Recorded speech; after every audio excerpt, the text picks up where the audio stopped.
នេះគឺជាតន្ត្រីរបស់សុកណា Remix តែថាមិនហើយនាងមើលកាត់ព្រៀងជាមួយនឹងបងតែថាមិនហើយនាងមើលកាត់ព្រៀងជាមួយនឹងបងអោសើមើលឃើញខ្នងអោសើមើលឃើញខ្នងគំដឹងថាអើយបងញញបំងខាងអោយជីវ៉ាហើយចលមិនហើយបើតាមផ្លូវណាបយ៉ាងគេចាហើយចលមិនហើយបើតាមផ្លូវណាបយ៉ាងគេចាបងតាមកណ្ដៀងមិនស្ដាប់បងប្រថែមកណ្ដៀងមិនស្ដាប់អីណាបយ៉ាងគេចាំមកតាមមិនស្ដាប់តែស្នេហ៍ស្លេឆ្លាចំក្រងក៏បងស្រឡាញ់យើងកាន់តែស្រឡាញ់បងគួរឲ្យខ្លាញ់សក់កញ្ញឹមបងជីវ៉ាគឺថានាងសាដល់ត្រឹងលើសម្រាប់លើទេវតា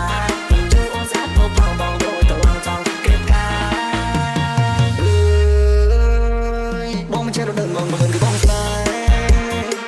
បើសិនជាអូនប្រហែលយើងខ្លាចជាគ្រឿងស្នេហ៍លឹងគេគ្រារំចូលឆ្នាំខ្មែរស្គាល់អូនមុនមិនចូលទៅដល់ម៉ែចូលដល់ម៉ែចូលដល់អើអោចាំតែគាត់ជាអ្នកចែកជ័យអូននៅព្រែកណាព្រែកបាល់ព្រែកនៅនៅព្រែកខ្មែរចាប់ដង្ហែនាំផ្លូវ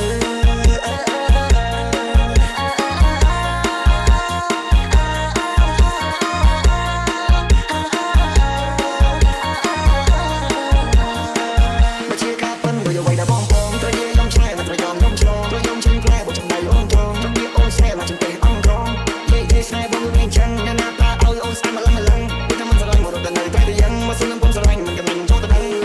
ហើយថាមិនហើយនាងមើលកាត់ព្រៀងជាមួយនឹងបង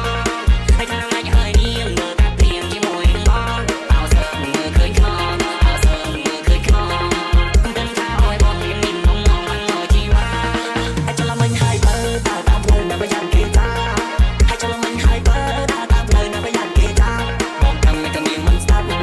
ប្រថែមិនក៏នាងមិនស្ដាប់ឯណាបយ៉ាងគេចាំបងតាមមិនស្ដាប់តែស្នេហ៍ស្លេឆ្លា នេះគឺជាតន្ត្រីរបស់សុកណា Remix